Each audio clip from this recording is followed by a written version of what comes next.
Tanggal 21, tanggal 20 malam belum ada nih visa. Deg-deg ser itu. Koper udah disiapin semua. Baju Euro udah fitting. Tiket kalau nggak salah udah ada kan? Udah dong. Hotel udah siapin semua. Udah semua. Sebagai perempuan Yura 2 minggu sebelum udah fitting baju. Iya. Iya. Gitu. Wajib itu. 21 nggak ada hari keberangkatan. Kebetulan gue suka MU. Lu fans MU ya? Dari dulu dia tuh selalu ngecekin gue terus. Setiap gue nonton MU, dia akan dukung tim lawannya. Kalau nggak pertandingan tarkam, biasanya main biasa santai, nggak pakai sepatu tuh. Iya. Iya kan? Betul. Jadi ini gue udah retak, ini gue udah hancur, retak. Dan gue nggak punya duit kan dulu. Jadi gue nggak visio kayak sekarang. Karena gue tuh udah jadi kepala rumah tangga dari kelas 4 SD, Fat. Jadi gue ngerasa gue bertanggung jawab akan segalanya. Dan gue nggak pernah punya ruang untuk sedih. Bahkan untuk celebrate something tuh gue nggak ada. Mulai SMP tuh gue hidupnya nomaden. Akhirnya gue nebeng ke temen, gue pindah ke teman yang lain. Jadi gue nomaden gitu loh kerjaannya. Tinggal di sini. Bahkan gue sempat tinggal di di rental sebelah sekolah. Di rumah dia ada piano. Dia mainin lagu-lagu gue zaman dulu. Terus dia tahu gue suka bikin lagu dan dia tahu lagu-lagu gue. Dia dengerin lagu-lagu gue zaman dulu. Terus dia mainin pianonya doang. Lagu-lagu kamu tuh bagus banget tau. Lagi mainin lagu tiba-tiba air mata gue netes pertama kalinya. Netes, kenapa ini gue bilang. Terus gitu keluar aja air mata gue.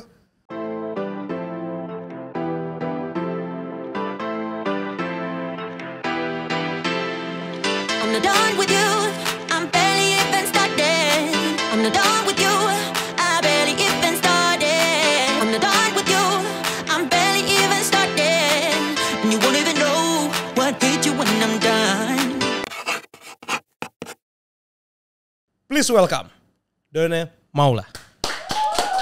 Terima kasih. Tapi subhanallah sekali loh. Ternyata gue baru tahu nama panjang lo. Done Maulana Yusuf. Wah gila. Berat ya kayak nama gue.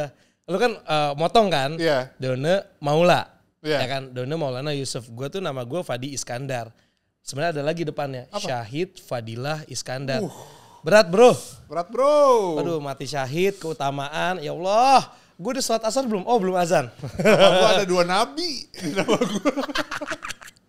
Oke, Mas Dan, thank you banget nih udah datang, udah mampir ke tempat gue yang sederhana ini. Ya mudah-mudahan nyaman. Dan sebenarnya kan awalnya kita mau ngundang Mas Don itu kan awal Oktober ya. Nah. Cuman kemarin sempat nggak bisa karena mau ke Berlin. Ya. Ke Berlin. Terus gue lihat lagi di sosmednya, lah kok nggak jadi? Piye toh? Jadi gue sama Yura kan udah pernah udah pernah apply visa Schengen. Jadi gue ngerasa waktu itu juga cuma 1 minggu gitu udah beres. Terus biasanya kalau kita udah apply ke suatu tempat tuh nextnya kan gampang kan. Betul. Yura tuh udah daftar maraton dari bulan Maret. Udah lama banget. Terus kita udah santai aja deh kita apply visanya gitu. Kita apply visa 1 bulan sebelum. Jadi itu wajar. Iya, dari bulan apa tuh kalau Oktober, September. Sebelumnya apa? Agustus. Ya Agustus, kita apply Agustus. Udah interview hari sebelumnya itu ada teman-teman pelari juga yang apply juga. Terus udah nunggu 1 minggu kok belum keluar, 2 minggu belum keluar sampai dikasih tahu bahwa ini lagi susah ke Schengen katanya. Oh oke, gue masih santai. Kita tuh harus berangkat tanggal 21. Acara maraton itu tanggal 29. Oh jadi kan ada untuk adaptasi dulu kalau udah nyampe sana kan? Rencananya gue tuh mau ke Amsterdam dulu. Karena gue sama Yura belum pernah honeymoon dari kita nikah tahun 2020. Wow. Belum sempat honeymoon. Kita belum kerja terus. Wah pasangan yang ideal sekali ini. Karena alhamdulillahnya ketika waktu lagi pandemi itu aktivitas digital kita lumayan padat banget gitu. Beruntungnya karena yang kita sajikan di sosial media gue sama Yura kan banyak yang positif bukan yang dark gitu loh. Betul. Jadi banyak brand masuk ke situ pada saat itu. Jadi abis itu panggungan dibuka udah manggung terus tuh. Langsung. Dan gue sama Yura berpikir gue manggung buat kru dan player gue yang kemarin nggak manggung berapa tahun. Pandemi. Yura pun berpikir sama, jadi kerja mulu. Kemarin tuh kita honeymoon dulu yuk ke Amsterdam dulu, abis itu kita baru ke Berlin, baru kamu lari. Ternyata gitu. Tanggal 21, tanggal 20 malam belum ada di visa. Deg-deg ser itu. Koper udah disiapin semua. Baju Euro udah fitting. Tiket kalau nggak salah udah ada kan? Udah dong. Udah. Iya. Ketika apply visa kan udah ada tiket. Iya. Hotel udah siapin semua. Udah semua. Terus sebagai perempuan Yura 2 minggu sebelum udah fitting baju. Iya. Buat foto-foto di sana. Iya. Gitu. Wajib itu. 21 nggak ada hari keberangkatan. Di hari keberangkatan kita berangkat malam. Kita berangkat 21 malam gitu. Aduh, siang belum ada. Sore belum ada, jam 5 belum ada tuh udah nggak bisa aja berarti. Karena kan dia ngeluarin terakhir jam 5 kalau nggak salah. Buat ngantor jam 5. Kantor kan. Tutup kantor. Ya udah nggak bisa besok mungkin ya. Gitu. Besoknya nggak ada. Besoknya lagi nggak ada. Pokoknya intinya selama 1 minggu kita nggak keluar kamar. Kita benar-benar nunggu cemas. Sampai akhirnya tanggal 27, which is tanggal 28 itu harus terakhir ngambil nomor. Nggak ada juga, ya udah fix kita nggak berangkat berarti. Karena katanya di Berlin tuh kan lagi maratonnya adalah ini anniversary 50 tahun. Jadi mungkin sekitar 50.000 orang akan berlari di sana. Itu yang full maratonnya. Dan belum lagi yang 5K-nya. Iya. Jadi orang-orang lebih banyak ke sana, belum yang lari satu keluarga yang datangnya banyak. Betul. Jadi lagi gokil di sana. Dan kebetulan katanya karena gua ngajuinnya ke Belanda, katanya lagi ada crash di kedutaan Belanda pusatnya. Oh. Jadi ada yang sehari sebelum gua keluar, gua sama Yura nggak keluar, yang apply setelah gua di bulan September bahkan ada yang keluar. Bahkan ada pelari yang sudah sampai sana, visanya sama kayak gue, visanya ke Amsterdam. Terus karena mepet, udah mau keluarnya mepet, dia memutuskan untuk langsung ke Berlin. Dia datang bertiga ceritanya. Gue dengar ceritanya, dia datang bertiga di imigrasi, yang satu masuk, satu lagi deportasi. Hah? Gue gak kebayang kalau gue sama Yura memaksakan untuk berangkat ke Berlin langsung. Ya, lu kan akhirnya merubah planning itu kan, secara sedangkan awalnya lu ke Amsterdam dulu tuh. Iya, dan ada yang dideportasi gitu. Dan itu bikin Yura lumayan hancur banget sih Yura. Sedih banget sih dia. Gila, gue ngeliat persiapannya Yura tuh ya di sosmed tiap hari. Dan maksudnya dengan jadwal yang sepadat itu, manggung, apa segala macem, syuting, segala macem, masih bisa sempetin latihan dan konsisten.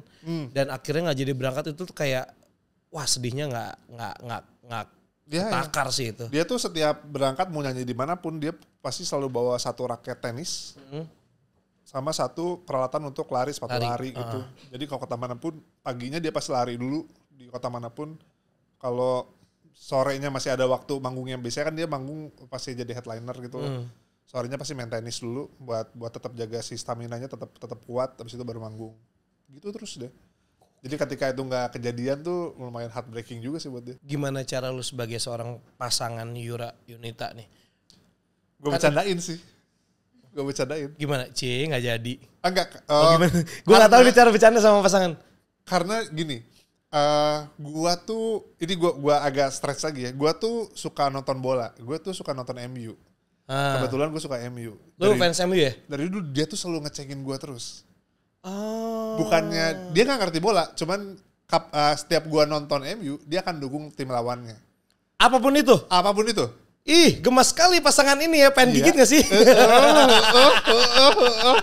Jadi ketika pas kemarin dia lagi gagal itu, dia lagi heartbreaking, gue ngisengin dia, ngebuat fokusnya agak berubah gitu loh. Biar gak mikirin itu, gue ngecengin lagi. Kemarin gue sempat bikinin logo Yura United buat dia, biar dia sebel-sebelan. Terus gue bikinin jersey buat dia gitu loh. Ya gitu-gitu aja yang bikin dia sebel sama gue. Dalam rangka untuk mengalihkan perhatian dia. Dibandingin dia sebel sama keadaan dia gak jadi maraton. Sedih banget itu. Tapi apa yang lo lakukan itu untuk gue romantis itu. Ada romantis, terima kasih. Tapi di otak gue bego. Karena gue akhirnya banyak orang yang tahu gue suka MU gitu loh. Dan akhirnya karena kita tahu di sepak bola itu kan banyak ejek-ejekan gitu-gitu kan. Jadi sekarang karena semakin banyak orang tahu gue suka satu tim sepak bola, ketika gue manggung, orang tuh MU kalah 3-0 gitu. Gue di atas panggung tuh sambil nyanyi tuh, udah gue ngamut, gue bercadain aja sih akhirnya, tapi akhirnya jadi banyak orang yang tahu aja gitu. Tapi lu emang suka MU tuh dari, sorry lu kan kelahiran 84. Oh iya, maksudnya itu udah mau masuk eranya MU ya, zaman-zaman David Beckham. Gue pertama kali suka tuh 96 kalau nggak salah gue. Pertama kali suka MU. Ya udah lama banget sebenarnya. Oke, gue pikir lu angkatan ini Liverpool gitu. Kalau City kan nggak mungkin, City kan pasti Gen Z nih. Pada saat itu semua teman-teman gue sukanya Serie A. Terus, oh iya, karena kita disajikan di TV itu Serie A. RCTI itu. Gue AC Milan, lo? Nggak begitu into ke bola gue. Dulu kan AC Milan. Gue nonton semua. Sebenarnya gue tuh pecinta bola sebenarnya, karena gue tontonin semua pertandingan. Gue suka MU pun gue, City gue nonton, Liverpool gue nonton karena bagus permainannya. Iya. Gue sih fair, karena di otak gue tuh banyak teman-teman yang saling ngejek tuh di otak gue nggak masuk akal. Kenapa lu saling ngejek ya? Satu, ini bukan tim apa? Bukan tim daerah lu, bukan gitu tim loh. daerah lu, bukan Persib, bukan Persija. Gue masih paham ketika Persib, Persija, Persebaya, Borneo, mau Sriwijaya, mau PSMS Medan, sebegitu cintanya sama timnya, gue paham. Karena itu tanah kelahirannya. Betul. Tapi ketika ini tim sepak bola di luar, gue paham juga karena gue sayang sama MU, gue cinta sama MU. Tapi ketika harus mengejek tim lain, kenapa ya harus ngejek tim lain? Gitu. Iya, gue juga kadang-kadang suka nggak ngerti gitu ya. Gitu. Dan itu kenapa selalu akan jadi memes gitu? Iya. Karena pada saat itu ya MU mendominasi Eropa, mendominasi dunia. Ya, era itu. Anggaplah 40% mungkin pendukung dunia ini pendukung MU, 60% mungkin bukan. Anggap misalnya seperti itu. Tapi 60% ini akan benci sama MU kan? Iya. Karena mendominasi gitu loh. Jadi ya pembahasan tentang MU gak akan pernah ada habisnya. Kemarin gue podcast sama Coach Justin. Dia Arsenal banget kan. Oh dirujak gue. Oh ya? Dirujak gue. Dia bilang dia mau beli, dia berdoa menjadi orang kaya supaya dia bisa beli tim MU. Terus dia miskinkan MU-nya biar hancur timnya. Lucu banget sih Coach gue. Gue sih suka banget loh Coach. Lucu banget dia orangnya. Dan Coach Justin tuh masih jago loh main bola. Oh iya? Iya, gue sempat berapa kali main sama beliau, masih oke loh. Aduh, gue udah gak bisa main. Gue pengen banget main bola lagi, gue gak bisa. Cuman problem gue adalah gue obesitas, jadi gue gak kuat. Ya, itu betul. Lutut. Gitu. Dan kalau gue, obesitas dan si lutut sama ini gue udah hancur. Udah banyak cedera. Banyak hancur. Karena dulu kan kalau main di Tarkam, gue suka nih. Dan main hajar-hajar aja. Kadang-kadang kalau nggak pertandingan Tarkam, biasanya main biasa santai, nggak pakai sepatu tuh. Iya kan? Betul. Jadi ini gue udah retak, ini gue udah hancur, retak, dan gue nggak punya duit kan dulu. Jadi gue nggak visio kayak sekarang. Ada visio nggak ke dokter ya, gue diurut aja. Kalau di Bandung tuh ada namanya Pak Ebun. Pak Ebun tuh dokter. Inilah tukang urut sakti lah. Dokternya tim Persib dulu. Oke. Jadi diobatin secara tradisional gitu loh. Ya nggak sembuh banget sih gitu. Bisa jalan lagi tapi gak sembuh. Oh iya, maksudnya gak sempurna kali ya penyembuhannya gitu. Karena kan maksudnya berapa lama lu harus recovery dulu. Iya, dan gua gak tahu kan recovery-nya seberapa lama ketika mungkin aja itu bisa sembuh sempurna. Tapi ketika gua udah enakan nih, udah gak kerasa, gua main lagi gitu loh. Jadinya mungkin keropos makin hancur gitu. Jadi sekarang agak susah gua main bola lagi. Padahal pengen banget. Gue suka banget main bola. Oh, gue juga. Ya iya. Posisi lu apa? Posisi gue saat ini sih masih single ya. Gue striker. Lu striker? Gue striker. Gue selalu second striker gue. Second striker. Oh, anjing, Peter Crouch. Iya. Gue kalau nggak second striker gue. Giro. Gue sayap kanan. Oh, sayap kanan. Karena gue berarti lari lu kenceng dong? Dulu kenceng. Iya sih, gue juga dulu kenceng. Cuman gue tipikal striker yang nggak bisa banyak gocek kayak striker Oh, nggak bisa gue. Kalau gue jadi second striker pasti gue tuh tipe mainnya kayak Inzaghi. Ngendok nunggu, gue cari opportunity, gue cari posisi baik, jago cari ruang pada saat itu. Terus ketika gue jadi sayap kanan, gue tuh pertama kali suka MU tuh gue banyak ngecengin Beckham dulu. Tapi karena gue tuh gak suka pemain ganteng apa gimana? Nah itu dia. Bukan. Gue tuh gak suka ikut-ikutan orang. Beckham tuh idola gue banget loh. Gue tuh gak suka ikut-ikutan orang pada saat itu. Karena gue belum anti mainstream. Semua orang tuh lagi pada ngomongin tendangan Beckham yang dari tengah lawan. Betul. Yang itu legend. Teman-teman gue anak-anak kecil tuh gila Beckham keren banget. Keren apanya sih? Cuma bisa tendangan dari tengah lapang doang gue bilang. Cuma gitu doang. Enggak, gue sih gak suka Beckham. Karena gue pengen anti mainstream. Iya. Sampai akhirnya gue kayak apa sih di rumah gue tonton lah main. lumayan juga ya, ganteng juga, orangnya ganteng, mainnya oke. Yoi. Tapi cinta pertama gue adalah Paul Scholes. Oh, ketika MU. lebih Scholes. Pertama kali, dulu di Italia kan skillful banget kan. Di Italia tuh mainnya skill individu. Iya. Pertama kali gue ngelihat main bola tuh bisa sesimpel ini ya gitu. Paul Scholes kan gak banyak gocek, tapi umpannya nyampe terus. Betul. Nah karena gue ngelihat Paul Scholes dan Beckham, itu banyak ngumpan-ngumpan. Gue belajar ngumpan sebanyak mungkin. Jadi gue tuh suka banget memperkirakan orang ini mau lari kemana, gue kasih umpan. Gue tuh suka banget, dan ketika umpannya nyampe, gue lebih suka gue ngasih assist daripada gue ngegolin. Rasa di guanya tuh gue lebih puas gitu loh. Jadi ibaratnya kalau misalnya di Kapten Tsubasa, gue Tsubasa, lu Misaki kayaknya ya. Iya, karena buat gue tuh ngegolin tuh kan kayak kayak nge-punch ya. Kayak bikin stempel gitu loh. Kayak ngecap. Gue yang ngegolin. Tapi buat gue ngasih umpan atau ngasih assist itu adalah gue kayak painting. Karena gue harus ngebayangin dulu kan, ini orang lari kemana, gue bawa bola kemana dulu biar dia lari ke sana. Iya. Jadi gue ada imajinasi di sini yang gue bikin, terus gue arahin bolanya ke sana biar dia nyampe. Jadi gue suka creating something gitu loh. Dan itu kebawa sampai sekarang gitu loh. Kalau orang tanya, Don, lu sukanya apa sih? Lu nyanyi bisa, lu acting bisa, lu nulis naskah bisa. Iya. Lu ngedance bisa, lu sukanya apa? Gue sukanya creating something.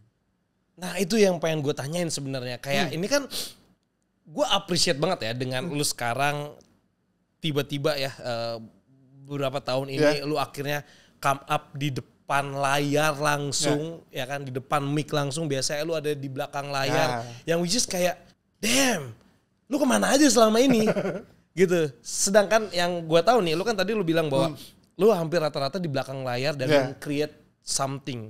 Nah akhirnya lu ada di dunia musik. Itu tuh dari tahun berapa sih akhirnya lu suka ada di dunia musik? Pertama kali gue sign sama label tuh 2004 gue. 20 tahun yang lalu. 20 tahun yang lalu. Pertama kali gue sign label sama orang. Tapi itu juga gue belum menikmati ada di depan layar. Justru itu yang bikin gue gak mau di depan layar deh gitu. Karena sejujurnya gue tuh gak terlalu suka berinteraksi sama orang sebenarnya. Ada orang banyak tuh gue pusing sebenarnya. Lu termasuk introvert banget. Gue tuh lebih bahagia gue diam di rumah. Tuh gue bahagia banget. Gue lagi manggung aja kayak sekarang dulu dan sekarang nyanyi itu setiap kali nyanyi gue sambil nyanyi ngeliatin penonton di bawah tuh gue sambil mikir kenapa kalian mau berdiri di sini sih gitu. Emang nggak pusing ya, nggak sumpek ya gitu. Lu masih mikirin, sedangkan banyak orang yang ketika bikin acara pengen tempatnya rame kan. Iya. Sedangkan lu mikirin mereka, lu nggak sumpek gitu. Lu kasihannya capek, haus nggak ya? Gue tuh mikirin itu banget gitu. Makanya desek-desekan. Terus belum lagi yang nonton konser ada yang nggak pakai deodoran. Aduh, bau matahari. Tapi itulah beauty of keindahan dari konser tuh itu menurut gue. Iya. Terus akhirnya gue memutuskan kayaknya gue nggak mau ada di depan layar deh pada saat itu gitu loh. Itu 2004-2004-nya? Oh, enggak, atau setelah setahun, itu. Berapa tahun berikutnya gitu? Berapa tahun berikutnya kayaknya gue di belakang layar aja deh gitu. Terus banyak hal yang terjadi di gue sempat mati rasa 8 tahun karena banyak kecewa sama orang. Tapi poinnya adalah gue tuh pengen ada di belakang layar, gue pengen creating something, tapi gue nggak pengen privasi gue diketahui sama orang gitu loh. Gue masih pengen ke mall pakai sandal jepit, celana pendek. Pada zaman itu agak tabu tuh public figure untuk kayak gitu, pasti diomongin kenapa sih gitu. Kok dandannya gitu? Kok bajunya gini, kok kucel gitu loh. Kok lu kelihatan kayak gak mandi gitu. Nah gue tuh gak peduli dengan hal kayak gitu sebenarnya gitu. Kayak masih kesini aja kalau gak di briefing tadi, pakainya rapih ya gitu. Gue pasti datang pakai celana pendek gitu. Gue tuh suka banget celana pendek, kaos, sandal jepit, gue suka banget. Sama lagi. Dan gue sekarang... Lu pakai Ando apa Swallow?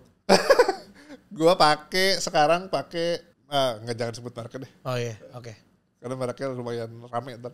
Nah, poinnya adalah ketika gue ada di belakang layar, gue tuh menikmati prosesnya. Gue menikmati ketika gue bikinin lagu buat orang, itu ada kepuasan tersendiri. Buat gue tuh puas banget creating something. Sama kayak dulu gue main bola gitu loh. Terus ketika lu tanya kenapa sekarang gitu, awalnya adalah gue tuh banyak ngurusin orang-orang ngerasa diurusin sama gue gitu.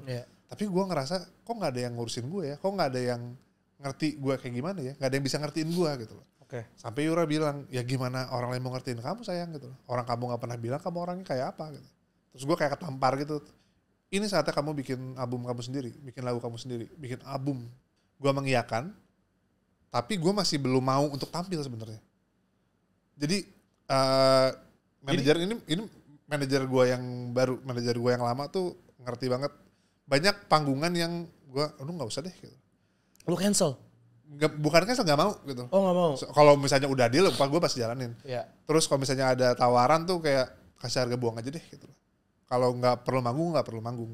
Kecuali memang gue harus promosiin lagu gue tampil deh gitu. Sampai akhirnya gue sadar, gue menemukan sesuatu ketika gue di atas panggung, kayaknya ini bukan gue hanya sekedar bernyanyi aja deh gitu loh. Gue ngerasa yang gue suka tadi, creating something, gue ngerasa nemuin itu sekarang. Gitu loh. Karena ketika gue nyanyi, gue create perasaan yang nonton gue. Terserah ini perasaan orang ini mau gue arahin kemana nih. Susunan lagu gue kayak misalnya, lu main musik atau nge-DJ atau apa? Alhamdulillah. Apa? Gak bisa. Gak bisa. Atau lu gue penikmat aja, gue penikmat. Lu public speaking lu bagus misalnya.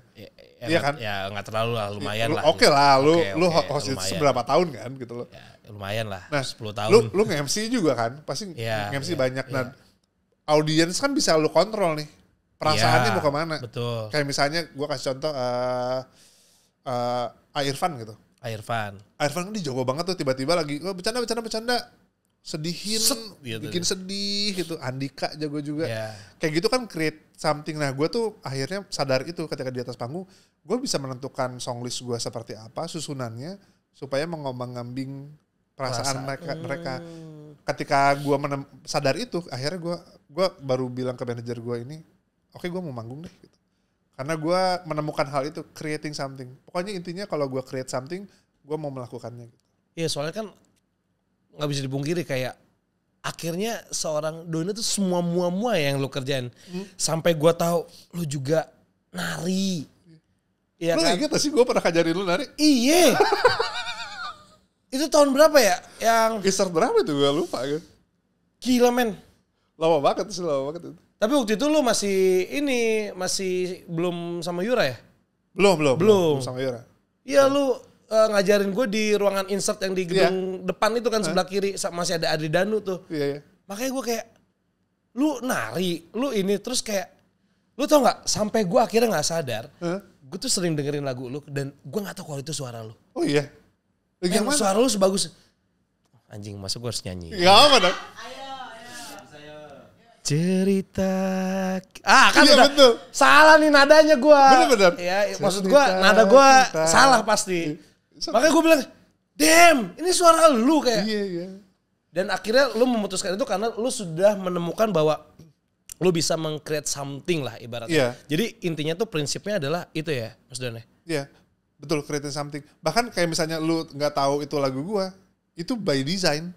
Oh itu kayak gue ada awalnya senyum-senyum di tengah-tengahnya tuh kayak kok anjing ya gitu kayak iya lagi kayak dengerin kayak hah ini gimana sih lagu ini lagu bahagia apa lagu sedih ya gitu tapi ngayun gitu enak gitu ngikutinnya. Tapi gue sadar betul banyak orang yang nggak tahu itu yang nyanyi gue gitu loh karena beneran by design. Pada saat itu gue berpikir ketika gue mengeluarkan karya lagu biarkan lagunya yang besar gitu loh. Penyanyinya nggak besar nggak apa-apa kok gitu loh. Gue pengen tahu lagu ini melajunya sejauh mana gitu loh. Jadi nggak ada gimmick, nggak ada. Pada saat lagu itu gue nggak promosi sama sekali. Damn, lu nggak promosi? Nggak promosi. Ratusan juta yang nonton. Alhamdulillah. Gokil. Gitu. Gila. Nari bisa, nulis lagu bisa, nulis naskah bisa, nyanyi bagus. Wah gila. Yura ibaratnya dapat ini ya, permata ya. Berlian yang gue yang dapat berlian. Gue yang dapat berlian. Buat gue tuh Yura itu kalau nggak ada Yura gue udah pasti gue nggak akan ada di bumi ini sih. Why? Dan tadi lu juga sempat cerita bahwa lu 8 tahun. Iya gue sempat mati rasa gitu loh. Itu mati rasa tuh dalam artian apa sih, kebas? Iya gue kebasnya sama rasa apapun. Ini rasa di sini. Rasa di sini. Udah nggak bisa ngerasa apa-apa gue. Ini kiasan atau? Beneran. Gue udah nggak bisa nangis. Gue nonton film tuh udah lempeng aja. Pokoknya intinya gue kayak robot aja. Nggak bisa ngerasain apa-apa. What happened? Gue akhirnya ke profesional. Gue minta bantuan karena di ujungnya tuh gue depresi berat, gelap banget, dan segelap apa kejadian gelap yang bisa lu bayangin sering kejadian sama gue. Berkali-kali gue aneh-aneh deh gitu. Makanya gue minta bantuan karena gue sendirian banget. Pemicunya ketika dicari, gue banyak kecewa sama manusia lain. Gue banyak kekecewaan, gue dikecewain ketika pekerjaan dikecewakan, dicurangi, macam-macam. Tapi karena gue tuh udah jadi kepala rumah tangga dari kelas 4 SD, Fad.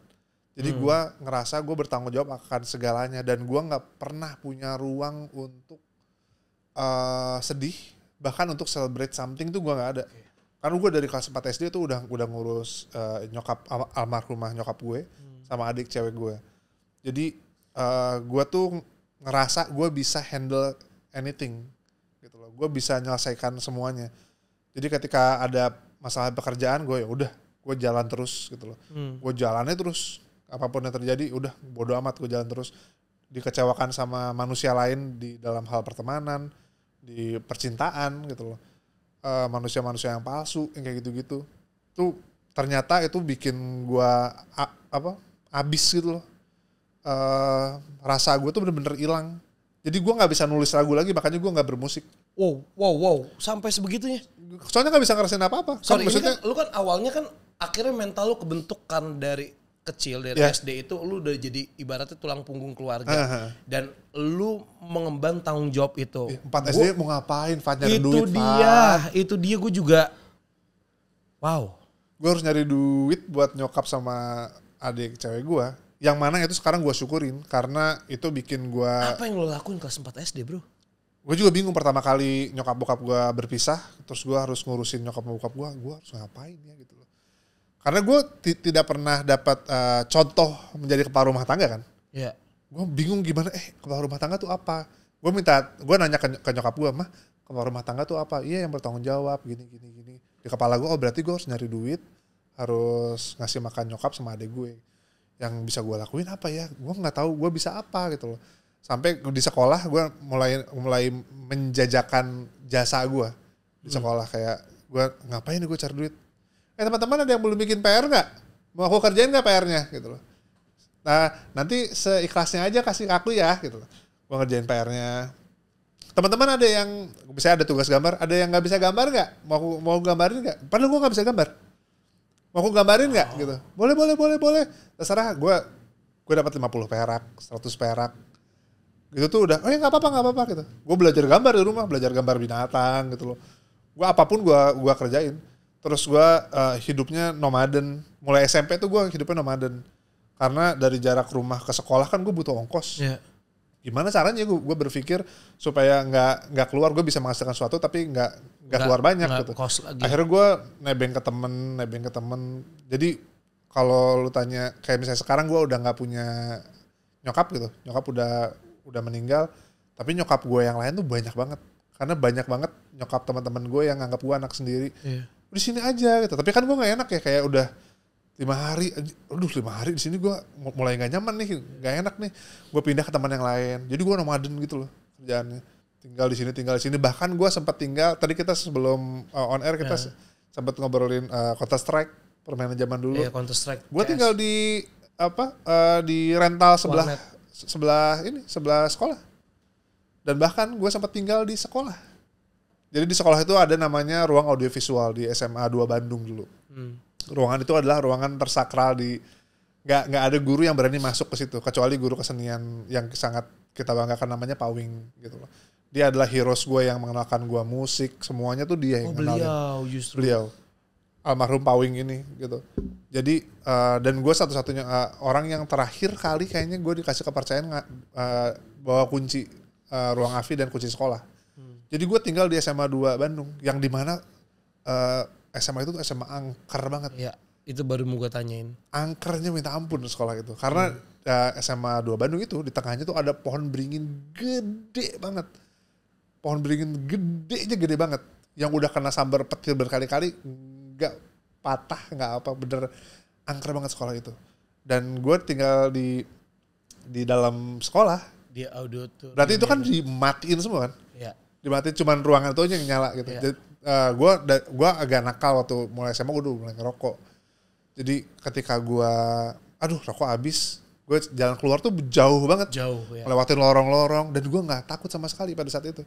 Gue gak takut sama sekali. Jadi ini teman-teman boleh percaya, boleh gak ya? Kayak misalnya gue lagi tidur, ruangan itu kan ruangan kesenian. Jadi banyak angklung gitu. Nyala sendiri tuh udah biasa gue. Dan gue ngerasa kayak ditemenin pada saat itu. Karena lu sendiri. Karena gue sendirian gitu loh. Karena gue dari kecil hidupnya sendiri. Jadi gue ya udah, gue santai aja gitu loh. Ya terus mau gimana gitu loh. Ya udah nggak apa-apa, gue bertahan aja di situ. Sampai akhirnya beberapa tahun kemudian setelah gue punya kerjaan yang settle semua, mungkin sekitar 7 sampai 10 tahun yang lalu gue sempat ke SMA gue lagi.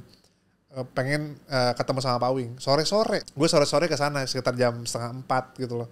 3:30. Apa masih di sekolah? Masih. Itu gue jam 2 nelfon, terus gue jalan ke sana, nyampe jam 3:30 lah. Nyampe sore-sore ngobrol, terus Pak pamit dulu ya. Itu gue pamit jam 4:30 gitu. Tapi karena sekolah itu banyak pohon, gue jalan 4:30, gue merinding jalan gitu. Gila serem banget. Kok gue berani banget ya dulu di sini. Akhirnya lu berpikir kayak dulu kok berani. Gila gue berani banget. Gue jalan sore-sore aja masih ada cahaya, gue merinding. Iya. Gue ngelihat lagi, nggak berani gue kesana. Gak berani, gue pengen ke kelas gue yang dulu yang di pojok, pengen ngeliat lagi, nggak berani, cabut gue, pikir lagi. Ya, intinya poinnya adalah pada saat itu gue bertahan hidupnya se-struggling itu. Tapi waktu itu gue ngerasa biasa aja. Oke, dan akhirnya sebenarnya itu yang ngebuat lu menjadi pribadi yang sekarang, yang mandiri. Ibaratnya kalau misalnya dibilang mental lu tuh udah mental baja. Cuman akhirnya ketika lu masuk ke dunia kerja, lu bertemu dengan yang tadi lu bilang, lu ketemu sama orang yang fake people lah, yang mengecewakan lah. Mungkin kita juga sebagai manusia juga tidak bisa memberikan ekspektasi terhadap orang sampai akhirnya lu kecewa ya kan. Entah itu partner kerja lu, pasangan lu sebelumnya dan segala macam. Nah karena kebablasan mungkin itu yang ngebuat lu akhirnya mati rasa itu. Even lu gak bisa nangis. Gak bisa. Sama sekali. Lu nonton Titanic kan nangis? Enggak. Gue pacaran aja, gue tuh gak ada sparknya.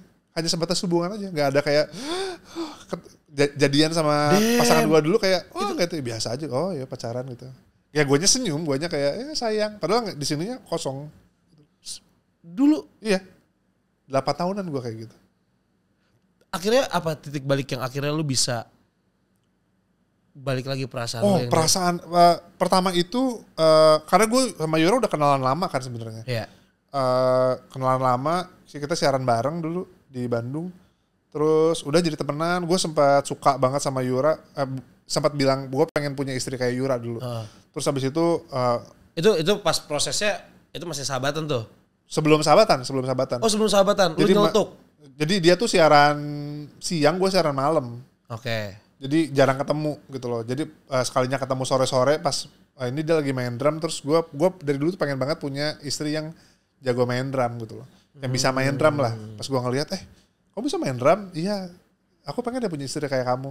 Itu pertama kali gue berani ngomong ke cewek. Karena teman-teman gue tuh tahu, gue tuh nggak penakut banget sama cewek.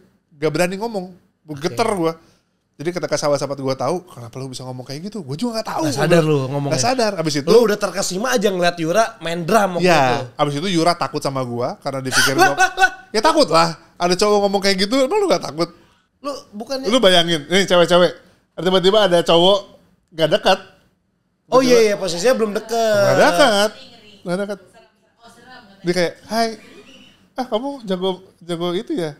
Aku pengen dia punya istri kayak kamu gitu. Serem kan?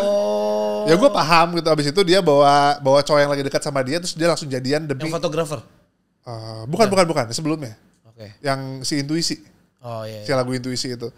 Terus udah dibawa, terus akhirnya kita jadi sahabatan. akhirnya jadi sahabatan kita. Oh akhirnya bisa jadi sahabat. Pure sahabatan. Kan tadi dia menghindar karena serem sama lu. Tapi itu juga gue belum suka. Gue cuma ngomong. Karena terkesima lah ibaratnya. Terkesima terus gue, kenapa gue ngomong gitu ya? Karena gue ngobrol juga gak pernah. Oh iya oke, serem dong. Serem dong. Cuma tahu itu. Anjir kayak psikopat lu bro. Iya, kita tuh tiba-tiba ketemu gak kenal pengen dinikahin. Iya, kita tuh ketemu kalau lagi weekly meeting hari Senin gitu loh.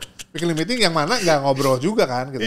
Kita fokusnya kayak gini, fokusnya ya kayak yang dengerin apa yang di meetingin. Ya gitu aja gitu. Terus akhirnya kita sahabatan. Terus akhirnya ketika kita gue memutuskan gue pacaran deh sama Yura deh. Habis itu pacaran, terus pertama kali gue lagi di Bandung, gue lagi mau jalan-jalan ke kemana gitu, gue lupa. Dia udah sukses. Terus kita lagi milih kita jalan-jalan kemana ya gitu loh. Terus sambil nunggu jam kita berangkat, dia itu di rumah dia ada piano. Dia mainin lagu-lagu gue zaman dulu karena dari album 1 dia tuh konsultasinya sama gue. Oke. Untuk lagu-lagunya gitu loh. Dan dia tahu gue suka dari album 1 tuh lu berarti udah kenal, udah sahabatan. Udah sahabatan, belum pacaran nih? Belum. Album 1. Oke. Terus dia tahu gue suka bikin lagu dan dia tahu lagu-lagu gue. Dia dengerin lagu-lagu gue zaman dulu. Terus dia mainin pianonya doang, kayak nadanya doang. Lagu-lagu kamu tuh bagus banget tau. Nah, terus gue lagi duduk di sofa, dia di piano, lagi mainin lagu. Tiba-tiba air mata gue netes pertama kalinya. Netes, gue bingung gitu, kenapa ini gue bilang. Terus netes lagi, terus gitu keluar aja air mata gue. Kenapa nih, sayang kenapa? Dia pas lihat, kamu kenapa? Gak tahu. Itu bukan yang, bukan gitu, keluar aja. Tapi guanya kayak biasa gini, tapi air matanya keluar gitu loh. Terus karena lagi di rumah Yura, gak enak ada bokap nyokapnya, takutnya disangka kita berantem, gue izin ke toilet. Terus setengah jam gue di toilet keluar terus. Itu pertama kali ada air mata lagi di kehidupan gue pada saat itu. Setelah 8 tahun. Habis itu beres, setelah itu untuk pertama kalinya tiba-tiba suatu hari gue nggak bisa gerak, lagi tidur, gue bangun-bangun kayak ketindihan, nggak bisa gerak. Tapi ini ketindihan tapi kok nyata semua ya gitu loh. Gue bukan yang gitu loh. Bukan yang rep-repan gitu. Ini gue biasa aja tapi gue nggak bisa gerak sama sekali gitu. Kenapa gue gak bisa gerak nih, setengah jam gue gak bisa gerak. Abis itu bisa gerak tiba-tiba.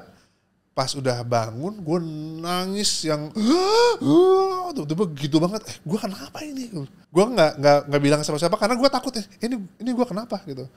Dan abis dari situ kayak 3 bulan kemudian keulangi lagi. Kenapa ini kayak kemarin? Itu setiap 1 bulan ada kayak gitu. Terus makin rapat jaraknya gitu loh. Dan selalu keluar ketika gue lagi sendirian.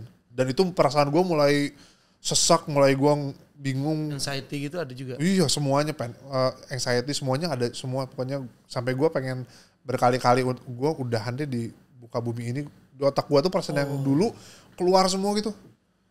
Perasaan gue kesal, kecewa itu keluar semua. Itu pertama kali gue ngerasain lagi dan akhirnya ketahuan sama Yura. Gue gak ngomong karena orang-orang tuh semuanya tahu gue tuh yang hahihi aja gitu. Kayak sekarang tuh agak diem karena udah gue bisa kontrol. Terus karena agak ngantuk sekarang gitu loh. Tadi pas datang kesini makanya gue diem aja makan. Tapi dikasih kopi. Enak banget. Lumayan lah barista gue ya. Diajarin pinter juga nih buatnya. Iya.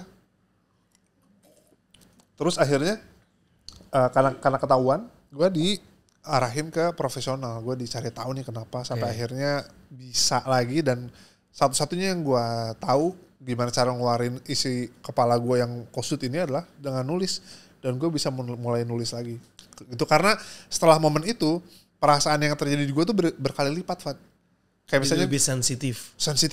Terlalu sensitif, super sensitif. Oke. Jadi gue denger, ini kita lagi ngobrol, ini teman anak-anak ini lagi ngobrol, curhat gitu. Gue bisa kalau gue kedengeran, gue bisa ngerasain 10 kali lipat sedihnya dia gitu loh. Kan gak enak ya gitu loh. Dan gue awalnya gue, harus gimana? Gue di kafe, di mana? Makanya gue lebih prefer sendiri gitu loh. Dimanapun tuh, gue harus gimana ya? Gue sedih banget ya gitu. Gue kenal aja enggak gitu. Tapi gimana cara ngeluarin ada yang ada di sini sama di sini? Akhirnya gue nulis lagi. Gue memaksakan nulis. Lumayan nih gitu keluar gitu loh. Akhirnya gue bikin liriknya terus banyak gitu. Gitu yang bisa gue lakukan pada saat itu. Wow.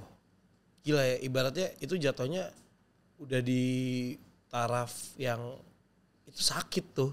Iya, pada saat itu iya. Lu hitungannya sakit tapi diagnosnya gue sakit. Iya kan, sampai lu ke ahli dan segala macem dan akhirnya lu bisa comeback. Berarti bisa dibilang bahwa adanya Yura di kehidupan lu. Ya. Karena gini, kalau misalnya gue perhatiin, lu kan selalu bareng-bareng sama Yura. Dan lu mulai berasa air mata lu keluar, sedihnya ketika Yura lagi gak sama lu tuh. Wow. Ya makanya gue bilang tadi kalau gak ada Yura sih gak ada Dona sekarang lu gak akan kenal gue lagi gitu. Terakhir pertemuan kita kayaknya waktu lagi insert aja udah. Yang waktu lu ngelatih gue dance tuh. Gak akan ketemu kita di Bali kemarin tuh, gak akan ada tuh. Nggak ada momen-momen itu lah. Gak ada. Wah, Gitu lah. wah anjing gue ngeliatnya gue. Bahkan sekarang tuh gue baru-baru ini aja, karena perasaan kayak gitu kan harus tetap diolah ya. Iya. Kemarin pas mau bikin album ini, gue tuh baru keluarin album Daur Hidup kemarin. Ya daur hidup. Jadi kan gue harus ngorek lagi perasaan-perasaan lama nih. Karena gue harus niatnya adalah menceritakan proses gue. Daur Hidup tuh kan kayak circle of life gitu loh. Iya. Jadi gue ngebuka lagi perasaan yang lama dan akhirnya timbul semua perasaan yang lama tuh. Walaupun gak sesakit dulu tapi munculnya secara bersamaan. Barengan dan ibaratnya kayak ditonjokin lah bareng-bareng gitu Iya rasanya. gitu. Kalau lu kemarin nonton Inside Out 2, lu nonton gak Inside Out 2? Yang Inside Out 2 lu yang pernah nonton emosi-emosi itu kan? Iya. Iya. Kamu nonton gak Inside Out 2? Nah, kemarin tuh ada adegan, ada namanya tokoh-tokoh baru kan keluar. Salah satunya adalah si Anxious ini. Anxious. Ada buat teman-teman yang belum nonton, maaf agak spoiler. Kalau skip aja ya. Udah lewat juga. Ada adegannya itu si Anxious ini tiba-tiba semua si anak ini yang di dalamnya punya perasaan tuh benar-benar kacau karena si Anxious ini tiba-tiba pergerakannya tuh random banget gitu. Karena dia benar-benar anxious banget. Pertama kalinya kemarin kejadian di gue sebelum rilis album ini. Gue lagi ngobrol sama Yura, lagi diskusi untuk marketing albumnya gimana gitu, album mau dibawa kemana, lagi ngobrol biasa. Gue ngerasanya ngobrol kayak gini, Fat. Kayak gini aja ngerasanya kayak biasa. Gini, biasa ngobrol. Biasa, pelan kayak gini, kayak kita lagi ngobrol sekarang. Tapi tiba-tiba gue ngerasa pusing, sampai akhirnya gue diberhentiin sama Yura. Dipegang tangannya, sayang berhenti. Kenapa gue pusing ya? Ya gimana kamu gak pusing? Karena di point of view dia, gue tuh ngomongnya kayak gini. Ya, jadi kalau menurut aku sih, gue tuh blinking gitu. Tapi gue ngerasanya ngomongnya gini. Menurut aku sih kayaknya si lagu ini, lagu pertamanya lagu ini deh gitu loh. Lu rasanya lu ngomongin kayak gini. Gue ngomongnya kayak gini. Tapi di point of view Yura, gue tuh menurut aku sih kayak gitu beneran gitu banget. Karena kayaknya perasaan guanya terlalu banyak, badan gue gak bisa keep up. Oh, iya. Otak, badan, perasaan gak bisa keep up. Gitu. Jadi dalam gue tuh gue ngerasanya biasa aja. Kayak gitu. Dan setelah itu pertama kali gue anxious. Terus kemarin beberapa waktu lalu gue sempat panic attack ya. Panic attack yang gue pas pertama kali gue bingung. Apa ini gitu. Gue tiba-tiba gak jelas gitu. Apa nih. Gue nanya-nanya kayak itu. Oh itu panic attack gitu. Nah yang gue pelajari adalah si proses ini tuh gak akan pernah beres gitu loh. Jadi sama aja kayak gue ke dokter gigi gitu. Ada aja. Setahun sekali kan kalau bisa lo harus ke dokter gigi 6 bulan kontrol. Setahun sekali lo kontrol lagi kayak gitu-gitu. Nah, masalah perasaan ini yang gak akan pernah ada habisnya karena kita kan ketemu orang baru, ketemu masalah baru. Apalagi lu semakin super sensitif ya kan. Iya. Ibaratnya kayak gue mengabsorb energi orang tuh biasanya tuh kayak mungkin gue tidak sesuper sensitif lu gitu karena gue bisa mengontrolnya kayak ya gue juga baru kenal kenapa gue harus ada di kehidupan dia gitu. Jadi ya dia sabar ya bro gitu, sabar ya sis gitu kan. Cuman gue tahu tuh dia lagi sulit atau apa gitu. Kalau lu kan langsung kagak ada filternya ibaratnya kan langsung lu berasa lagi kan gitu. Nah sekarang gini kan bisa dibilang bahwa ini tuh lu akan selalu begini kan. Karena perasaan yang tadinya lu mati rasa akhirnya sekarang lu bisa merasakan kembali terapi terlalu deres ibaratnya. Ya. Nah cara lu ngontrolnya kenapa? Kan itu sampai bahaya lu sampai Yura sampai ngomong lu tuh ngomongnya begitu gitu. Iya karena itu karena perasaan yang dulu yang udah gue sembuhkan gue tuh udah sembuh lama pada saat itu karena makanya gue udah biasa aja sebenarnya. Tapi ketika perasaan itu dikeluarin lagi dalam bentuk album kan keluar semua tuh karena gue harus mengingat ceritanya, gue ingat lagi semuanya. Sakitnya. Ketika itu satu-satu gue fine-fine aja gitu loh. Tapi ketika ini muncul bersamaan, nah itu kan gue harus minta pertolongan lagi untuk ini, turunin lagi nih, tutup lagi nih masa-masa yang lama gitu loh. Karena ya mau gak mau kayak apa ya rasanya, kayak kita dengar lagu, sesuatu lagu yang apa berkaitan dengan satu momen tertentu. Misalnya dengar lagu Glenn Cerita Berujung misalnya itu pada momen apa sih? Kayak ingat lagi ini waktu gua lagi ini gitu loh. Dan itu perasaannya kayak real banget. Gimana cara gua ngontrolnya adalah ya gua harus ketemu profesional lagi pada saat itu. Sekarang tuh gua sempat ya udah gua turunin lagi ini semua gitu loh. Tapi gue harus tahu di depannya mungkin ada masalah baru lagi. Iya. Kenapa gue bilang ini harus berkala tentang mental health ini, lu harus maintain secara berkala gitu. Karena buat gue yang gue sadari adalah yang paling konsisten di hidup gue itu atau di hidup manusia semua adalah masalah. Masalah itu konsisten datangnya. Setuju. Iya. Pasti ada aja masalah di dalam hidup. Iya gitu loh. Kalau happy gitu kan harus kita create, ada di lingkungan yang benar gitu. Tapi masalah tuh nggak diundang tuh datang aja gitu. Kayak jalan. Kalau happy kan malah kita undang ya. Perasaan bahagia tuh kita undang dan kita buat gitu. Masalah tuh ada aja konsisten. Jadi gue harus siap-siap dengan di depan, dan sekarang gue udah mau ada masalah gue hadapin deh, ayo gitu. Dulu kan gue denial, nggak masalah nggak gitu. Kayak ada masalah di sini gue tekan gitu loh. Nggak, gue nggak punya masalah. Gitu. Sekarang lo hadapin aja gitu. Sekarang gue hadapin gitu. Cara ngontrol itu justru masalahnya gue hadapin. Oh, jadi cara ngontrol apa yang terjadi di dalam tubuh lu, pikiran lu, hati lu adalah masalahnya lo hadapin, bukan lu hindari gitu ya? Enggak. Jadi kayak misalnya dari dulu gue punya masalah, kenapa gue mungkin mati rasa punya masalah, gue tekan masalahnya, gue tinggalin. Yang gue gak sadar masalah itu ngikut di belakang gue.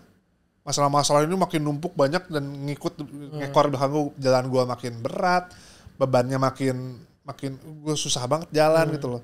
Sekarang setelah gue hadapin itu semua masalahnya, udah beresin kemarin. Sekarang kalau ada masalah, nggak mau gue taruh di beban gue lagi gitu. Ada masalah ya udah gue hadapin sih masalahnya gitu. Kalau masalahnya beres, udah beres. Kalau misalnya gue nggak bisa hadapin, ya udah gue lewatin aja masalahnya. Tapi nggak gue taruh di beban di belakang gue gitu. Ya gue awas masalahnya, pinggir aja gitu sekarang. Oke. Balik lagi ke gitu. Album lu. Ini berarti adalah first album ya? Akhirnya ya. Akhirnya first album yang salah satunya adalah di situ ada peran Yura juga yang mendorong lu untuk bisa. Dan itu Daur Hidup itu adalah semua cerita-cerita yang mana ini adalah dari kehidupan lu semua. Betul. Dari cerita yang bahagianya, cerita gua bersama Yura, sampai yang tergelapnya juga ada di situ. Membring back itu lagi beratnya minta ampun. Ibarat wow gitu. Jadi kalau lu dengerin nanti, lu ada waktu dengerin satu album, pasti lu akan ngerasa anjing lagu ini gua banget, yang ini kayaknya gua nggak kena deh, karena setiap manusia kan beda-beda ya. Masalahnya beda-beda. Saya beda-beda. Jadi gua tapi memang yang bercinta tanpa lewat kata itu damn. Itu perasaan gua ke Yura aja sih. Perasaan gue bersyukur gue menemukan pasangan gue ya. Karena gue tuh pengen banget punya pasangan yang bisa ngobrol kapanpun, dimanapun, dalam bentuk apapun gitu loh, tanpa menjadi orang lain. Karena gue pengen nanti ketika gue udah tua, udah keriput, udah gak bisa jalan-jalan, udah sakitan gitu. Yang bisa gue lakuin cuma ngobrol sama pasangan gue gitu. Cuma dari kasur ke teras depan situ, ngeteh bareng, ngobrol gitu. Itu impian gue itu. Makanya lu masih single kan? Ya iya lagi. Ya saran gue sih tuh lu cari orang yang kalau lu udah gak nutupin semuanya dari dia, itu baru bener gitu.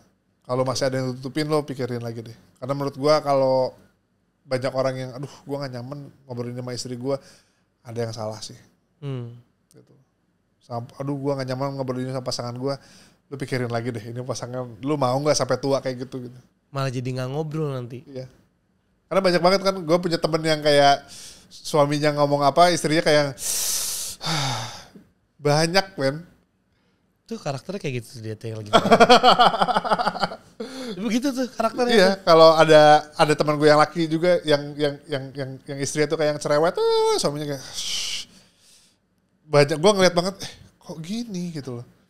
Harusnya kan enggak ya. Wah ini gue dapat insight beda lagi nih. Karena ada juga beberapa bintang tamu gue bahwa yang ketika lu mau nikah ya sebenarnya yang lu harus siapin adalah mental lu, finansial lu dan segala macam. Tapi ternyata dalam memilih pasangan adalah komunikasi itu penting banget ya ternyata. Penting buat gue itu nomor satu. Karena finansial semuanya ini tergantung komunikasinya.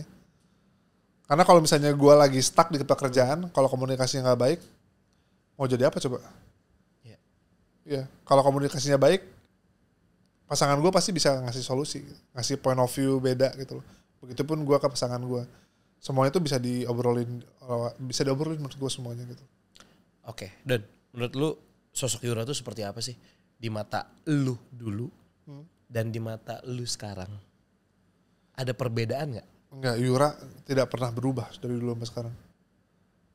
Karena yang gue sadari betul Dari gue pertama kali kenal sama Yura sampai barusan gue. Yang dari keceplosan ngomong itu. Iya, dari sebelumnya, dari sebelum keceplosan ngomong kan gue hanya melihat aja dia. Karena siarannya tempatnya dia bareng. ngomong sama orang gitu. Ketika lagi meeting, sampai tadi gue ninggalin dia di rumah. Gue pergi dulu ya gitu. Aku pergi dulu sayang gitu. Yang sama adalah dia orangnya positif sekali. Positif dan optimis anaknya. Dia tuh bener pure. Kalau lu nyari orang positif dan optimis, Yura orangnya. Full of positif energi segala macam gitu ya. Kalau lu di sebelah dia lu ngegosip, dia gak akan mau ketemenan sama lu pasti. Gue harus gosip. Iya maksudnya. Tapi kan gue itu kerja doang ngobrol. Ini kayak misalnya baru ketemu orang, terus orangnya kayak, si ini gini-gini, dia kayak pasti gak mau. Dia pasti menghindar. Kalau orangnya datang lagi gak ngomongin, baru dia bisa ngobrol gitu. Dia paling gak suka ngomongin orang. Sepositif itu dia. Sampai hal-hal yang ibaratnya itu kan bahan obrolan aja, Yura gak mau juga seperti itu ya. Bahkan orang-orang yang nyakitin dia aja di bidang di pertemanan, ngomongin dia yang jelek-jelek, yang ngada-ngada, atau di bisnis, orang-orang yang berbuat jahat sama dia terus malah kebalik ngejelekin dia gak mau balas. Diemin aja gak apa-apa gitu. Gak apa-apa. Itu mah masalah urusannya Allah aja, biarin gitu. Kayak gitu, makanya gue beruntung banget dapat orang kayak Yura. Harus nyari yang bisa ngedrum juga gak sih gue? Dan gue tuh gampang kangen banget sama Yura. Kangen banget. Kayak sekarang baru ini aja kayak orang-orang kayak Dono apaan sih lu? Tapi gue beneran kangen gitu, kayak pengen cepat pulang, pengen ketemu Yura. Kan tadi belum ada 2 jam lu di sini. Iya gak bisa gue. Masa sih? Kangen beneran kangen. Hah? Bentar. Gini. Duh, gue jadi bingung nih. Yang namanya cinta, menurut gue itu dinamis sih. Kadang ada pasang surutnya. Lu selama pernikahan lu sama Yura, selama kisah cinta lu ada pasang surut gitu gak sih? Kan ada gak sih kayak kalau cinta? Sebelah-sebelahan mungkin ada ya. Sebel wajar, karena Sebelah-sebelahan. komunikasi berantem gitu. Bukan, karena kayak misalnya Yura pasti sebel ketika gue naro baju kotor di tempat baju kotor, tapi di sebelahnya gak masuk. Gak masuk semua, agak gini gitu. Kayaknya semua cowok gitu deh. Kayak misalnya gitu. Gue langsung ngecek. Oh tadi udah dimasukin sama anak gue. Oh emang? Ada di situ. Oh lu punya anak? Ah nggak, maksudnya tim gue. Nggak boleh dibilang di sini ya? Saya belum duda, nikah aja belum. Atau gue sebel Yura ketika pasta giginya nggak ditutup lagi, misalnya kayak gitu loh.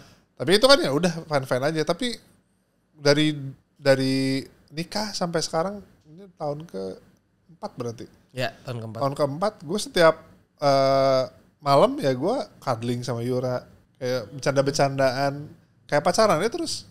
Sejauh ini sih masih gitu ya. Wow. Sejauh ini sih. Bahkan gue kata teman-teman gue yang cowok, lu ngapain sih? Tapi gue naro foto Yura di belakang. Dan gue sampai bikinin lagu tentang hal ini. Ada judulnya Apa Kamu Tahu. Liriknya awalnya, apa kamu tahu, aku pasang foto kamu di belakang telepon genggamku. Gitu. Lagi rame lagi di TikTok. 2 hari ini gue denger nih. Oh ya? Iya nyampe. Oh itu lagu lu juga? Lagu gue. Anjir. Kata gue ini liriknya apa sih?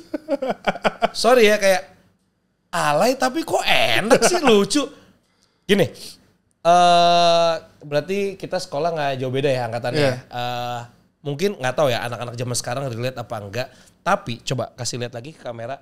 Masang foto pacar, ya kalau dulu kan masih pacaran ya, umur masih sekolah pacar, di belakang handphone, casing handphone yang transparan, itu tuh udah another level of pacaran. Iya. Yeah. Handphone yang dipakai Nokia 3310. Ada yang relate? Klik, klok. Casingnya ganti transparan, ganti fotonya pakai photobox. Bener kan? Iya, betul sekali. Iya kan? Iya. Dan tapi lu di zaman sekarang lu tetap melakukan itu. Iya. Dan ini baru sekarang gue kayak gini. Itu sweet banget, men. Gue pengen melakukan hal yang sama sebenarnya. Sebenarnya gue tipikal orang yang bucin sih sebenarnya. Cuman nggak ada yang gue pasang fotonya. Ya. Belum. Belum ada sama sekali. Belum. Ayo kita hashtag kita bisa. bantu Fadi. Kita bisa untuk ini orang yang ngebantuin orang. Iya. Kegiatan sosial kita bisa. Kayak sedih banget gue nyampe kegiatan sosial. Aduh. Bantu Fadi supaya nggak brunch sendirian. Ya itu dia. Karena nggak mungkin sarapan. Belum bangun. Tapi gini.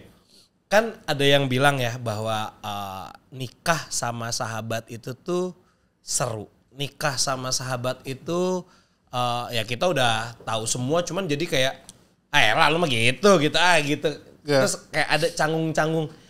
Lu yang mana nih? Tipe yang mana nih? Ada canggungnya kan nikah sama sahabat? Oh canggung lah. Canggung. Gue tuh jarang banget punya foto berdua bahkan.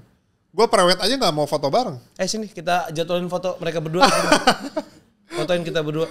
Ada gak sih waktu kemarin? Oh lu fotonya rame-rame pas gue candid di Bali kemarin. Rame-rame. Masih sekarang aja gue tuh Dona Yura foto bareng tuh masih geli gitu loh. Terus banyak yang nanya, Dona sama Yura gak mau nyanyi bareng gitu. Kayak enggak, pasti kita ketawa gitu. Karena kita masih geli gitu sekarang. Pertama kali gue nyebut dia ketika speech nikahan gue, iya ini istri saya kayak gitu. Geli gitu loh. Sampai sekarang pun nyebut dia ini istri itu masih kayak istri ya gitu loh, si aneh. Pertama kali tidur berdua setelah nikah tuh kayak ada sebelah gue. Goblok. Siapa gitu. Karena gue tuh susah banget ini apa. Gue tuh gak bisa sekamar sama orang lain. Oke. Karena kalau gue sentuhan ini tuh gue pasti bangun gitu loh. Jadi gue selalu sendirian gitu loh. Terus kalau misalnya lagi ada kerjaan dan dikasih sama panitianya sekamar berdua aja, gue prefer buka kamar sendiri gitu. Gue buka kamar sendiri deh gitu. Karena gue tuh suka banget kesendirian. Jadi ketika ada orang lain di sebelah gue tuh kayak, apalagi sahabat gue, gitu. Tapi kan ini udah jadi istri lu. Iya, waktu pertama kali, pertama kali setelah nikah kan tinggal bareng nih, gitu.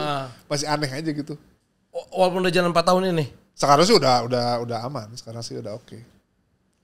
Sekarang sih udah bahagia. Gue pengen nanya cuman gak apa-apa kali ya? Gak apa-apa. Misalnya lu pengen minta jatah gitu, ini kan sahabat lu nih, itu gimana tuh? Kayak ada kodenya. Enggak sih, pasti jarang sih gue minta jatah, misalnya ngomong pengen dong gitu. Gak pernah sebenarnya. Oh karena sahabat udah tahu sama tahu. Enggak, karena kita pasti kalau misalnya kita berhubungan sama istri karena momen. Oh. Pasti ya udah ke bawah suasana begitu gitu loh. Oh. Jarang ada yang tiba-tiba guanya pengen nih gitu atau dianya pengen. Gak pernah sampai sekarang. Pasti momen kita by momen gitu loh. Wah. Indah sekali hidupnya ya. Iya. Enak nikah ya ternyata ya. Enak banget. Gue tuh nyesel kenapa gak dari dulu ya gitu loh.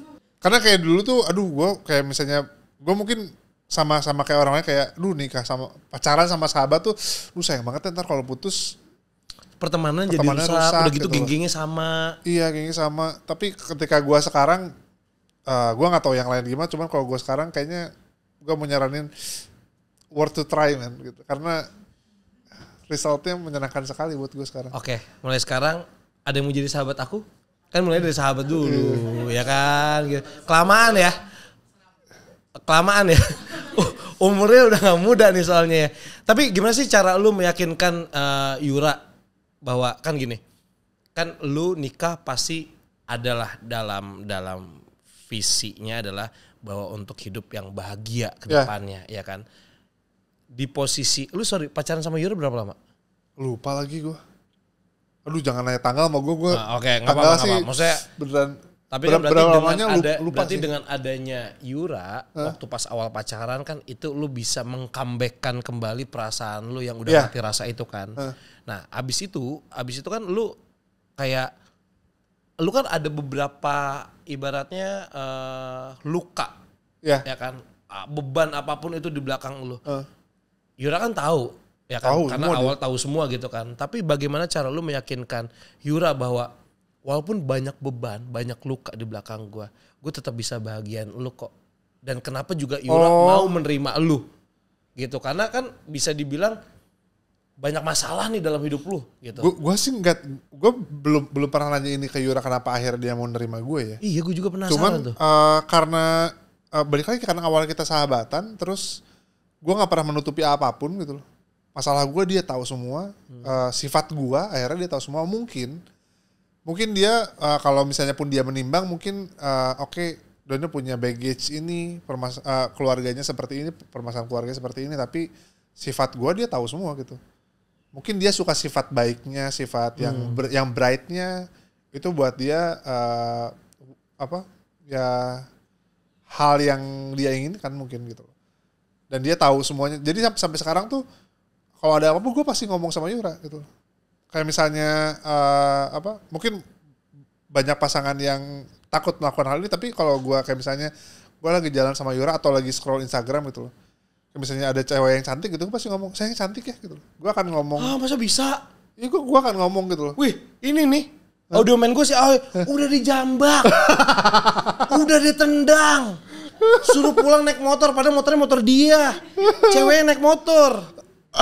Kok bisa, emang ada ya cewek kayak gitu? Cewek lu kayak gitu gak? Enggak lagi kan, iya kan? Ya karena kita terbuka sekali, kayak misalnya Yura. Seru banget. Kayak gue sempat ngomongin ini di lapor Pak.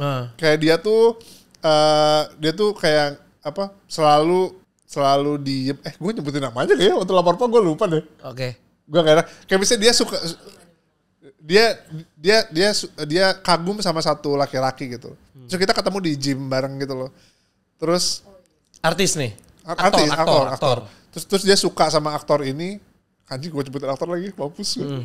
Dia suka sama aktornya. Dia kan bilang, ini ganteng banget ya, aku suka gitu loh. Terus ketika dia ketemu sama orangnya dan dia speechless, malah gue ceng-cengin gitu loh. Jadi kita beneran santai aja gitu loh. Beneran santai. Kayak gue dan gak ada rasa cemburu. Dari guanya enggak. Dari dia kayaknya gak ada juga. Karena kayak misalnya gue suka sama Putri Marino gitu dulu. Gue suka banget sama Putri Marino, cantik banget ya. Menurut gue cewek tercantik di Indonesia tuh Putri Marino gitu misalnya. Oke. Dia tahu dan dia kayak, sayang aku ketemu sama Putri Marino. Kayak misalnya gue sempat bilang sama Yura, dulu sebelum Putri Marino gue tuh suka banget sama Ririn Ekawati. Menurut gue tuh Ririn Ekawati tuh matanya mata tercantik yang pernah gue lihat gitu. Gue tuh cerita sama Yura. Terus ketika Yura ketemu sama Ririn, suami aku tuh masih pacaran waktu itu. Pacar aku tuh suka banget sama kamu loh gitu. Ya Allah. Ya karena sepositif itu. Karena kita berdua tahu ketika kita suka sama, gue suka sama Putri Marino, gue suka sama Ririn, intensinya kan bukan buat gue pacarin gitu loh. Intensinya kan gitu kan. Gue suka, gue kagum aja nih. Iya, maksudnya gitu. Lu juga kan bukan pengen memiliki Putri Marino kan. Lu tapi, juga kan. Tapi kalau Putri Marino kan? Mau, lu mau? Oh iya enggak.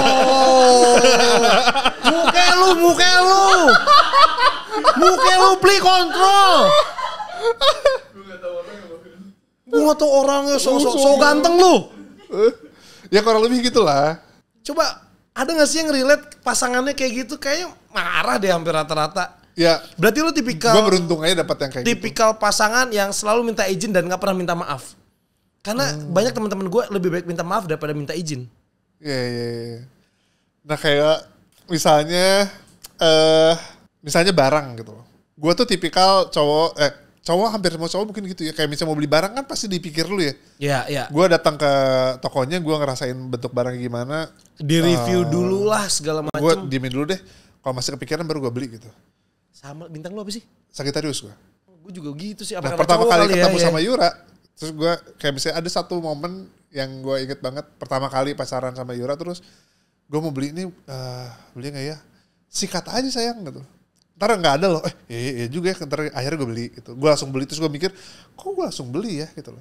Kayak ada satu momen gue ke satu store gitu loh, store besar.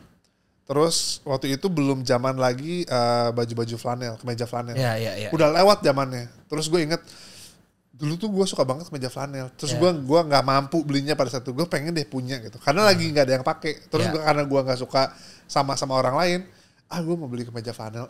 Pengen pakai duluan lah ibaratnya. Gue cari deh. Nah kebetulan kayaknya musimnya udah mau ke sana. Terus pas gue datang ke toko itu, ada flanel bagus nih. Ada 2 di depan gue. Sayang yang mana ya ini? Udah nikah tuh posisinya. Ini yang mana ya aku beli ya?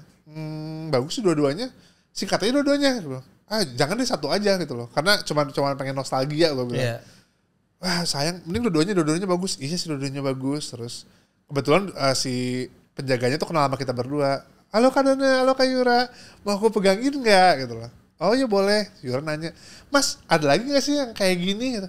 Oh ada, dia bawain lah, ada 12 biji kemeja flanel. Beda-beda semua motifnya. Beda semua motif, beda warna. Terus kan gue makin bingung ya, aduh sayang ini banyak banget, aku jadi bingung, aku mau satu aja gitu. Ah, tapi ini bagus ya, ini bagus juga ya. Ini nanti match-nya sikat pakai aja ini. sih semua, dia bilang. Nah jadi gue agak nggak relate dengan yang minta izin dulu, mending minta maaf dan minta izin karena barang-barang yang itu tuh dia tuh kayak mendukung semua gitu loh. Wow. Kayak misalnya dulu dia suka banget karena gue tuh lebih senang naik motor daripada naik mobil karena lebih cepat dan gue lebih senang naik motor aja gitu. Iya. Lebih punya banyak waktu sendiri. Karena lebih kena angin, lebih kena udara, gue lebih senang gitu. Daripada kena AC, gue tuh lebih senang angin biasa aja. Ya kita GERD soalnya kan. Nah terus habis itu 2000 berapa ya, gue akhirnya gue melepaskan motor gue karena gue mulai kerjaan gue harus banyak bawa barang gitu loh. Banyak bawa baju, banyak harus digantung bajunya. Akhirnya gue pakai mobil lah, mulai pakai mobil. Terus kemarin tuh gue kayak, aduh gue pengen banget punya motor lagi gitu loh.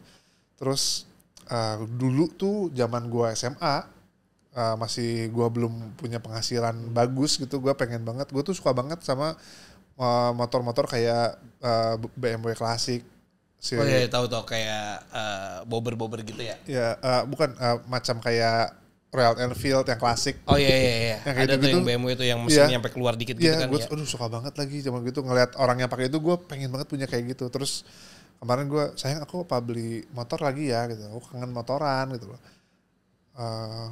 Terus gue kan siap-siap, aduh karena kan itu bukan harga yang murah ya gitu. Gue pasti nggak dibolehin nih gitu. Gue pengen Royal Enfield kali ya yang masih make sense harganya gitu loh. CC harga dan segala macam. Karena di Jakarta gue bakal jarang pakai juga karena gue sama Yura kan terbang-terbang terus kan. Bakal jarang dipakai. Gue beli Royal Enfield aja, tapi harganya kan nggak murah juga nih gitu yang klasik. Gue berpikir gue diizinin gak ya sama Yura. Tapi enggak, pas gue bilang sayang aku pengen beli Royal Enfield. Kayak apa kayak ini? Yuk ke showroomnya yuk. Gitu. Kita lihat yuk gitu. Terus gue di sana, aduh gue mikir ini gue lagi mau renov rumah, gue lagi ini gitu. Gue mikir jangan dulu. Sayang sikat aja nih, bagus nih warna yang ini. Dia milihin warnanya. Enggak, akhirnya gue yang jangan, gue mau lihat aja dulu. Gue masih pikir dulu. Tapi dia tuh semangat banget gitu loh. Jadi gue agak gak relate sama yang minta maaf aja dulu. Lebih baik minta maaf daripada minta izin gitu.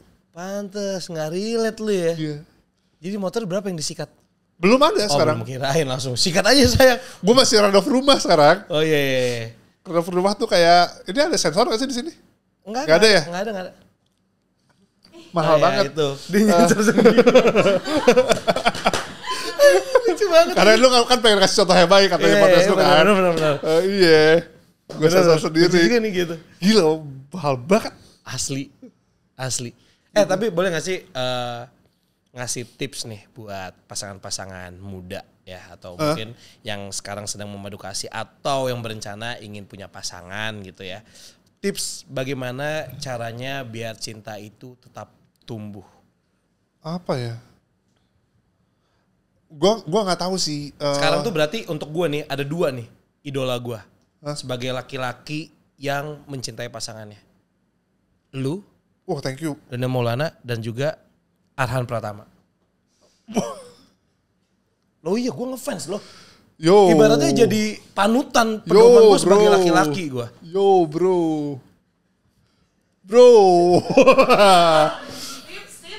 Oke, balik lagi ke tips. Oke. Biar cinta itu tetap tumbuh. Ketika lu menemukan pasangan tepat, lu pasti tumbuh sih. Berarti kalau misalnya lu nggak terlalu yang gimana-gimana, iya sih. Berarti itu bukan yang... Sepertinya lu harus berpikir ulang gitu loh.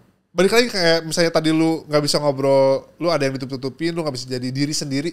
Intinya gini, ketika lu gak bisa jadi diri sendiri sama pasangan lu harus pikirin lagi. Ini karena lu kan seumur hidup sama dia kan, lu mau berpura-pura terus gitu loh. Makin berat ya. Kalau gua sih awalnya itu dulu deh, jangan mikirin cinta bertumbuhnya dulu. Lu menemukan pasangan yang bisa jadi diri lu sendiri dan pasangan lu mau menerima itu gitu loh. Kayaknya itu kedepannya cintanya akan tumbuh dengan sendirinya gitu menurut gue gitu loh.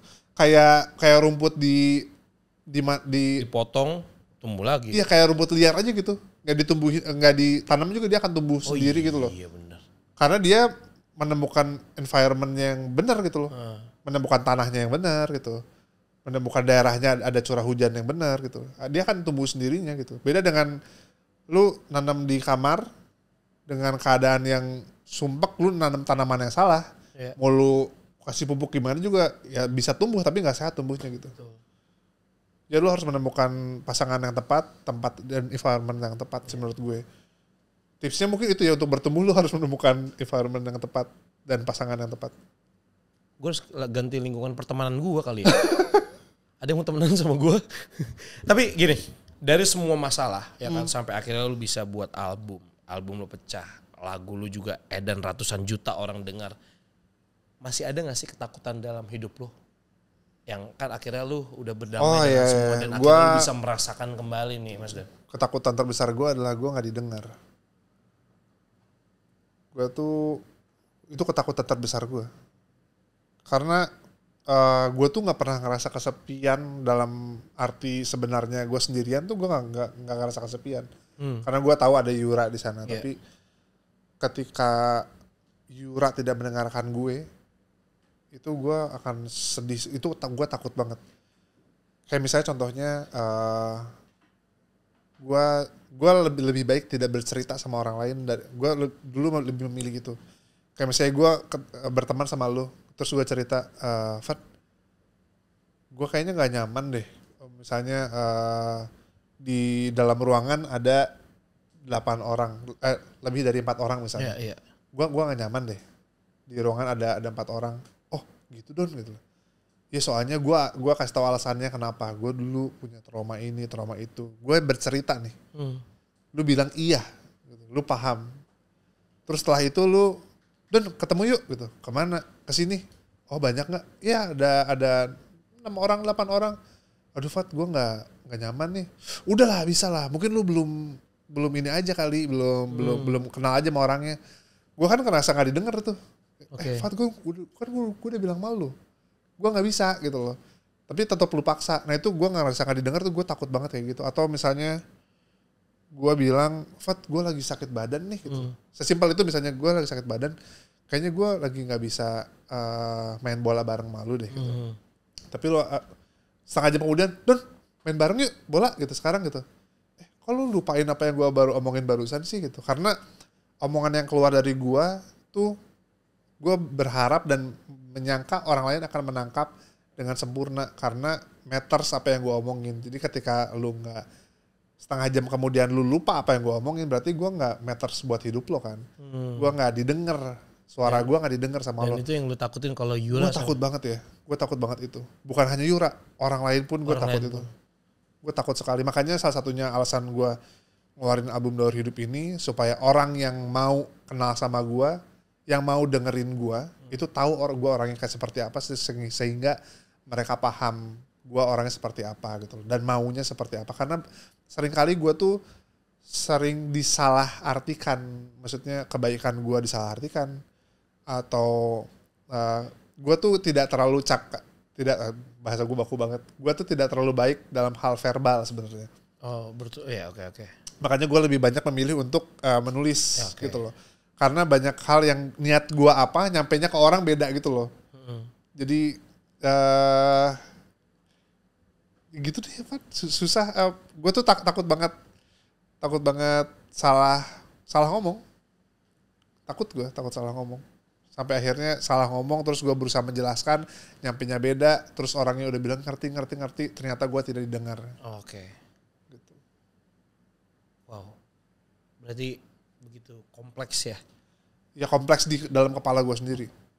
Ya tapi ya memang itulah makanya kenapa kita menjadi makhluk sosial biar saling satu sama lain mengerti. Ya. Gitu. Oke, what's next ketika lu semakin udah dikenal di depan ya sebagai penyanyi dan segala macam. Apa nih ke depannya yang mau lu lakuin lagi nih? Plan ke depan maksudnya? Plan ke depannya. Plan ke depan gue akan tetap melakukan seperti biasa. Gue running label gue sama Yura, Merakit. Gue tetap akan menulis lagu untuk orang lain, banyak penulis lagu yang tetap sekarang yang belum keluar pun masih banyak. Buat gue pribadi, kayaknya gue akan pengen bawa album ini bisa sejauh mana bareng sama manajer gue kan, sejauh mana ya album ini bisa jalannya. Gue akan stretch itu karena banyak lagu-lagu, ada 9 lagu di album Daur Hidup ini buat gue menarik sekali untuk gue perkenalkan satu persatu gitu. Jadi gue pengen kenalin satu persatu. Gue pengen banget bikin ini sebuah project visual juga. Terus tahun depan ada project besar sekali karena gue tuh punya duet sama Sheila Dara. Oh, okay. Gue punya grup band sama dia berdua gitu loh. Namanya Dara Maula. Nama grup bandnya. Dan tahun depan ada hal besar yang mungkin baru bisa gue umumkan di tahun depan, di akhir tahun depan. Setelah itu sebenarnya gue udah punya album sama dia. Sebelum album gue sama Sheila udah beres. Tapi ketahan karena project ini. Ada satu project besar yang sepertinya albumnya baru bisa keluar tahun depan. Baru tahun depan. Kita nantikan tuh ya yang duo itu ya. Yeah. Sama istri lu gimana? Apa? Nggak ada mau nyanyi bareng, duet? Nyanyi bareng sampai sekarang sih belum. Nyanyi bareng sih sepertinya belum. Belum ketemu momennya dan masih geli itu. Masih geli, Fat. Geli lagi ya lagi. Iya, terus tapi gue lagi mempersiapkan. Ini boleh diomongin ya? Yang mana? Nanti kalau misalnya mau disensor juga nggak apa-apa. Iya, nanti gue jadi ngomongin sekarang. Jadi di Yura akan ada konser besar lagi gitu loh. Konser dia tuh sudah 10 tahun berkarya. Yeah. Jadi biasanya tuh ada perayaan 10 tahunnya, tapi enggak, gue perayaan next 10 tahunnya. Jadi running startnya dimulai dari konser nanti Yura akan besar. Tungguin teman-teman. Jadi siapkan uang kalian, siapkan itu konser yang sangat spesial sekali. Itu dia ya. Nggak bisa Yura kalau nggak nonton Yura tuh ya. Oke, sedikit dong sepatah dua patah lirik lagunya nih. Yang mana lagu yang mana nih? Ini bercinta lewat kata. Ada nyanyi aja ya. Gitar kita jelek ya, malu. Gak apa-apa sih, mana gitarnya? Ya, jangan jelek. Kenapa sih? Itu juga gitar. Ini maksudnya bukan musisi sih, jadi dulu ya gak apa-apa dong. Cerita kita takkan seperti di layar-layar kaca, gemas romantis tak masuk logika. Cerita kita kan berjalan perlahan dan sederhana, saling mengerti hanya lewat bicara. Lepas dan hangat bercinta lewat kata.